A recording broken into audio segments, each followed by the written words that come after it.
once hailed by Hollywood as a living legend, only to be mercilessly cast aside by the very industry that once adored him. Mel Gibson embodies a story of grandeur, brilliance, and deep controversy. He was a screen hero with piercing blue eyes, moving the world to tears with Braveheart, mesmerizing audiences with the Passion of the Christ, and later shocking them with a string of jaw-dropping scandals behind the scenes.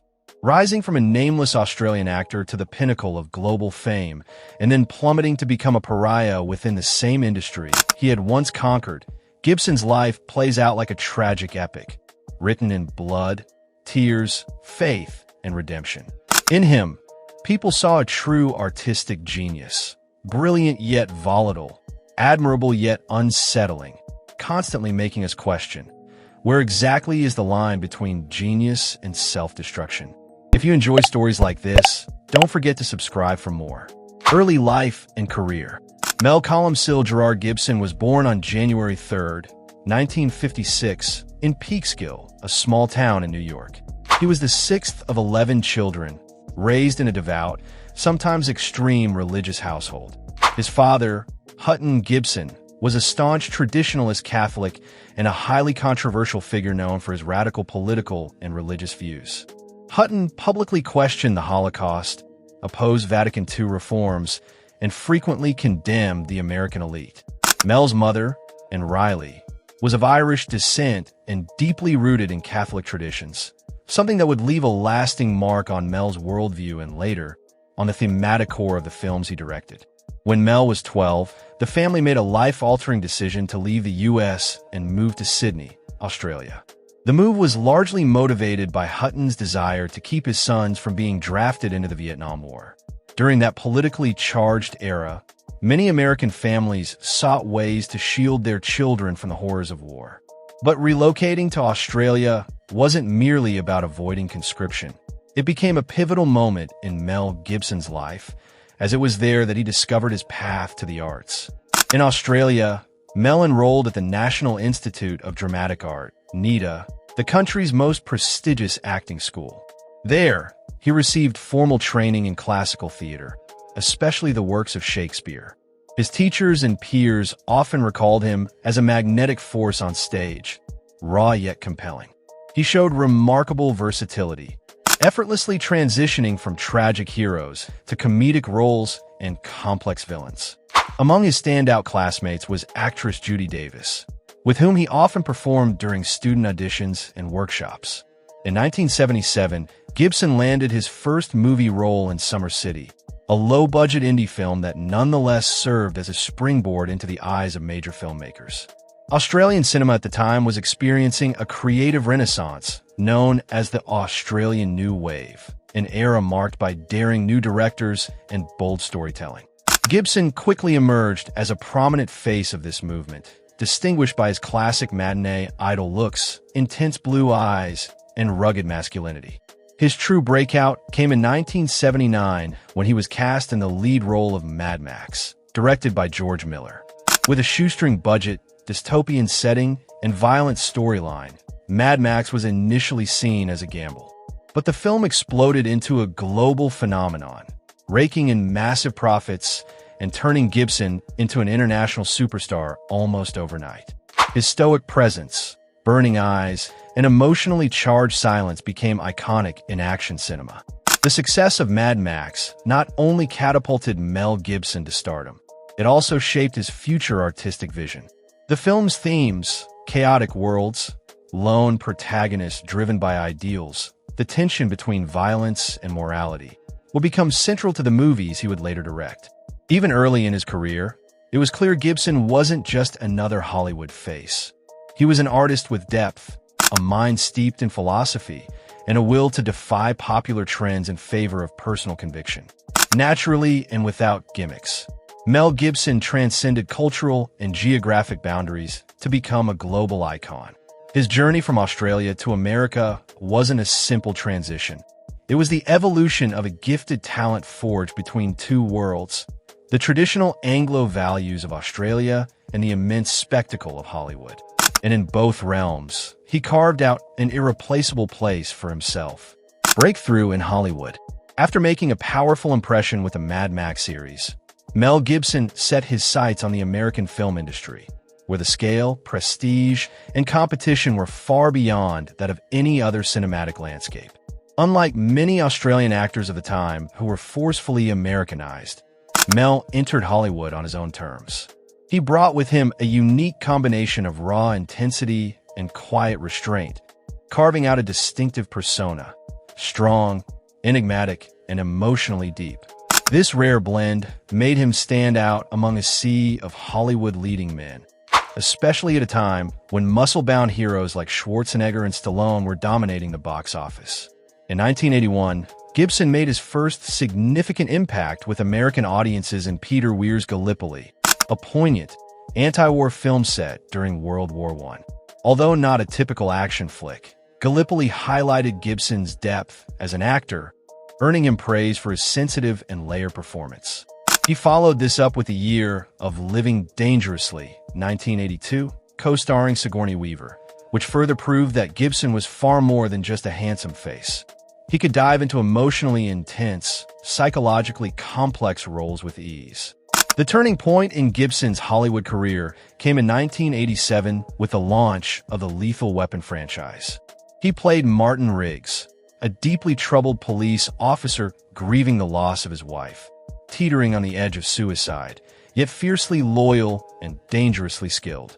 Paired with Danny Glover's character, a calm, by-the-book family man, the duo created one of the most iconic buddy cop pairings in film history. The Riggs-Murtaugh dynamic laid the groundwork for countless other action comedy duos like those seen in Bad Boys or Rush Hour. What made Gibson's portrayal of Riggs unforgettable wasn't brute strength or firepower. It was his unhinged smile, haunted eyes, and uncanny ability to embody mental anguish in a way that kept audiences glued to the screen. Gibson reprised the role of Riggs in 3 more sequels, all of which were commercial hits. His name became synonymous with the rise of action cinema in the 1980s and 1990s. But he was never pigeonholed. Instead, he constantly explored new genres and took on roles that stretched his abilities, from drama and romance to satire and historical epics. What set Mel Gibson apart was his willingness to break away from his own image. In 1990, he starred in a film adaptation of Shakespeare's Hamlet, directed by Franco Zeffirelli. Gibson's portrayal of the tortured prince was younger, fiercer, and more tragic than previous, more academic interpretations. The performance earned him critical acclaim, even from skeptics who had dismissed him as just another action hero. The 1990s were a golden era for Gibson, as he led one major production after another. From the heartwarming Forever Young, 1992, to the witty Western comedy Maverick, 1994, and the epic war drama The Patriot, 2000, where he played a grieving father turned freedom fighter. These films weren't just box office successes. They proved Gibson had the rare star power to carry a movie regardless of genre. By the mid-90s, Gibson wasn't content with just acting. He stepped behind the camera and began producing and directing films through his own company, Icon Productions. This move showcased his growing desire for creative control and independence from the increasingly commercialized Hollywood system. While most actors followed the industry's trends, Gibson dared to chart his own course. Wild, authentic, and deeply personal. His meteoric success during this time made him one of the most bankable stars on the planet. He was among the highest-paid actors in the world, but more importantly, he had the artistic vision and influence to shape global movie tastes, without relying on gimmicks or hype. From a relatively unknown Australian performer, Mel Gibson had transformed into a household name known not just for his roles, but for the unmistakable mark he left on each and every one of them. Masterful director and Oscar triumphs. While his acting career earned Mel Gibson worldwide fame and acclaim, it was his work behind the camera that truly showcased the depth of his artistic vision. Unlike many movie stars who dabble in directing out of curiosity or for a change of pace, Gibson approached filmmaking with serious intent, bold passion, and a clear philosophy on storytelling. From the very beginning, it was evident that he wasn't just an actor who could direct. He was a true filmmaker with convictions, vision, and the guts to challenge mainstream Hollywood narratives. His directorial debut came in 1993 with The Man Without a Face, a quiet, introspective drama about a disfigured recluse who mentors a troubled young boy. Though it wasn't a box office smash, the film revealed Gibson's talent for nuanced storytelling and his keen ability to explore complex emotional themes. It also laid the groundwork for what would become one of the most iconic films of his career. In 1995, Mel Gibson shocked the film world with Braveheart, an epic saga centered on Scottish freedom fighter William Wallace. Gibson not only directed but also starred in the lead role, delivering a nearly 3-hour masterpiece filled with visceral battle scenes, sweeping cinematography, and a powerful message about freedom, betrayal, and sacrifice. Unlike typical hero wins stories, Braveheart was raw and heartbreaking, an emotional journey that ended not in victory, but in martyrdom for a cause. Braveheart earned 10 Academy Award nominations and won 5, including Best Picture and Best Director. Gibson joined the rare ranks of filmmakers who took home the directing Oscar with just their second film. But the true legacy of Braveheart wasn't in the trophies. It was in how it proved Gibson could take on massive, uncompromising projects that defied Hollywood formulas and still connect deeply with audiences. Following this success, Gibson embarked on an even more ambitious personal project, The Passion of the Christ, 2004.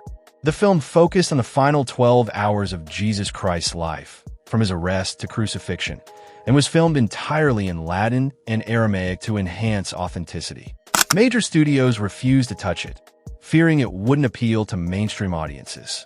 Undeterred, Gibson personally funded the $30 million project through his own Icon Productions. The Passion of the Christ became a global sensation.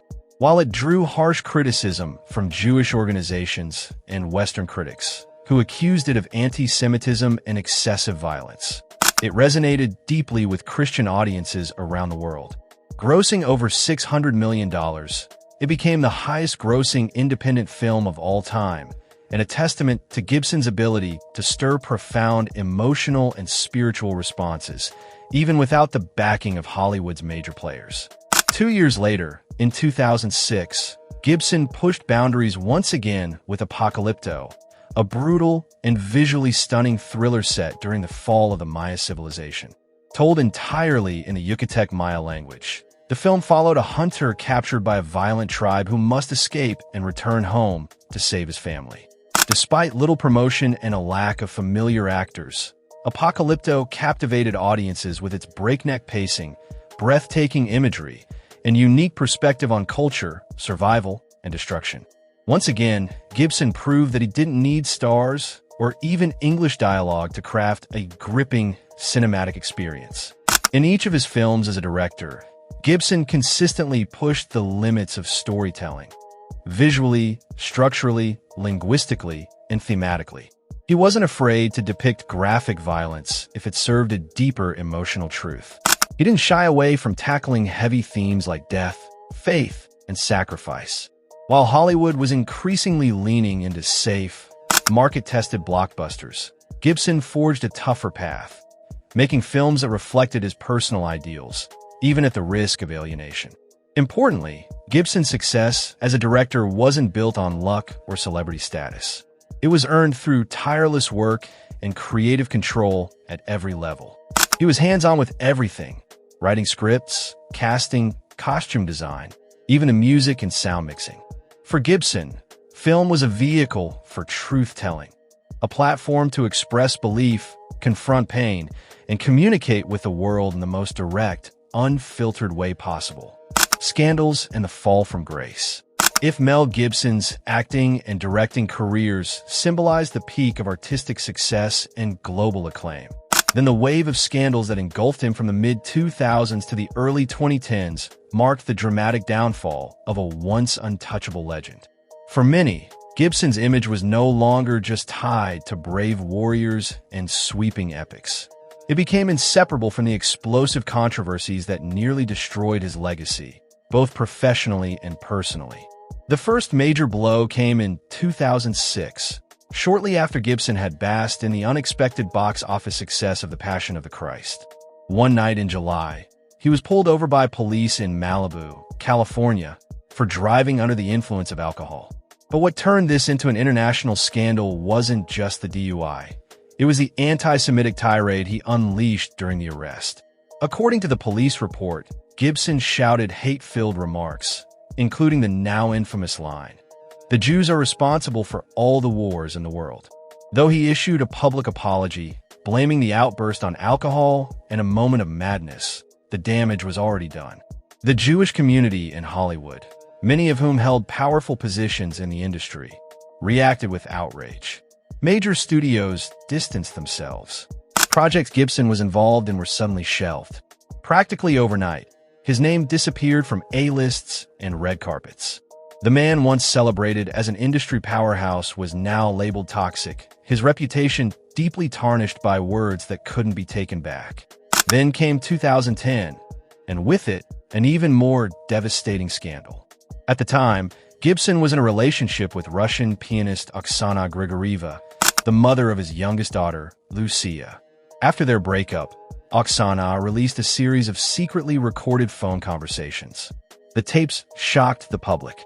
Gibson could be heard spewing vulgar insults, making threats, and expressing violent, misogynistic, and racist views. One line, in particular, "You look like a F******ng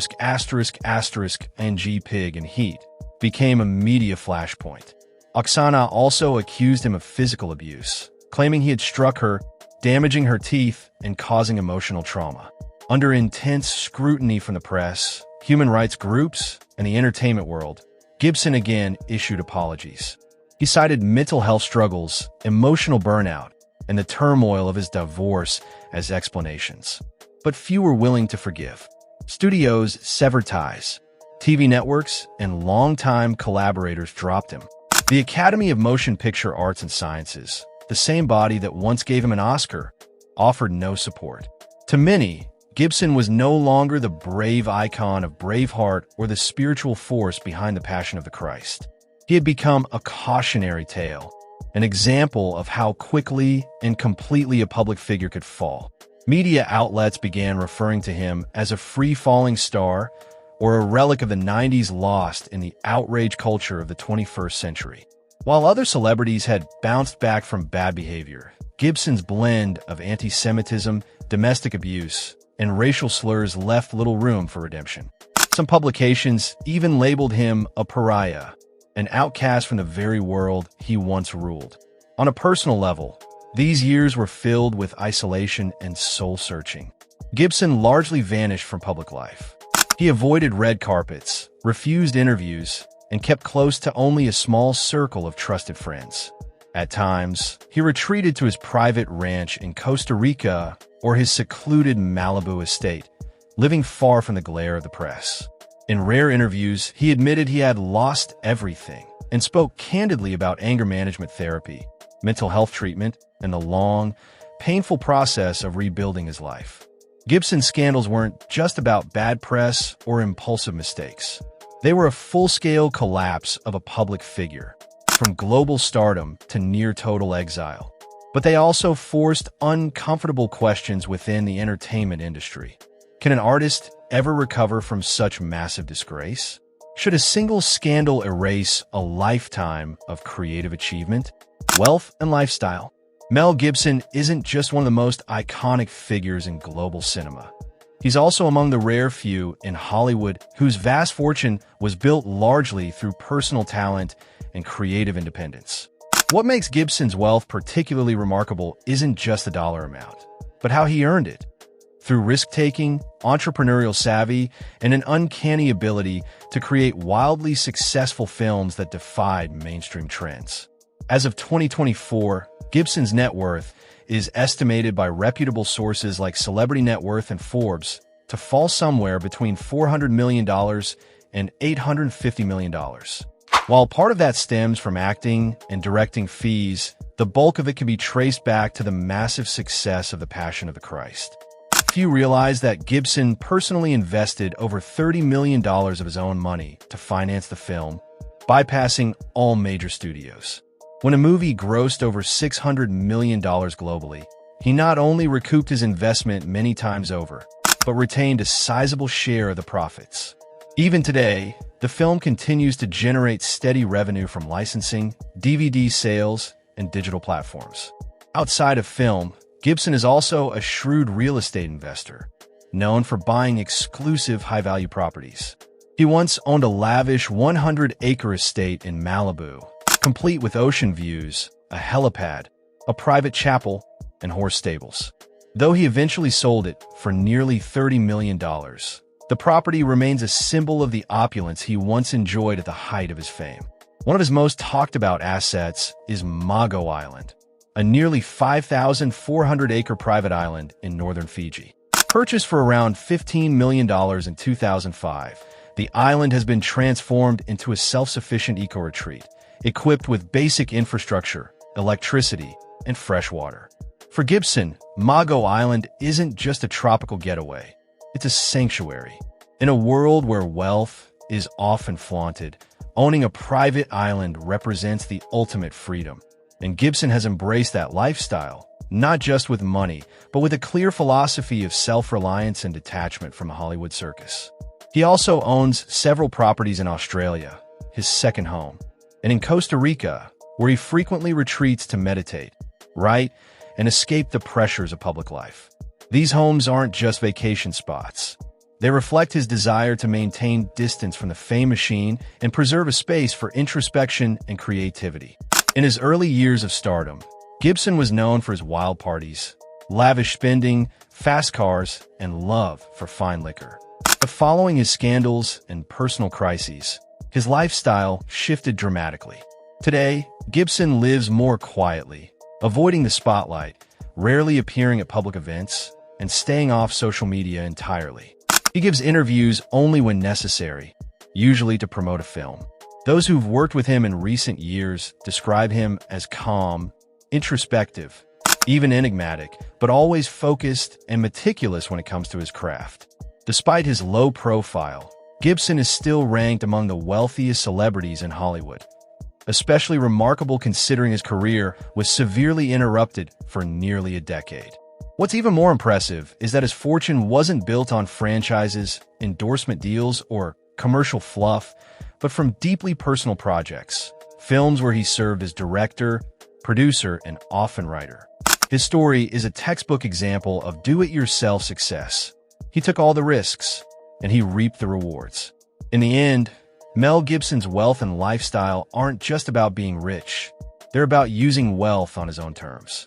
In a world where fame, money, and media attention usually go hand in hand, Gibson took another path, keeping the wealth, but distancing himself from the noise.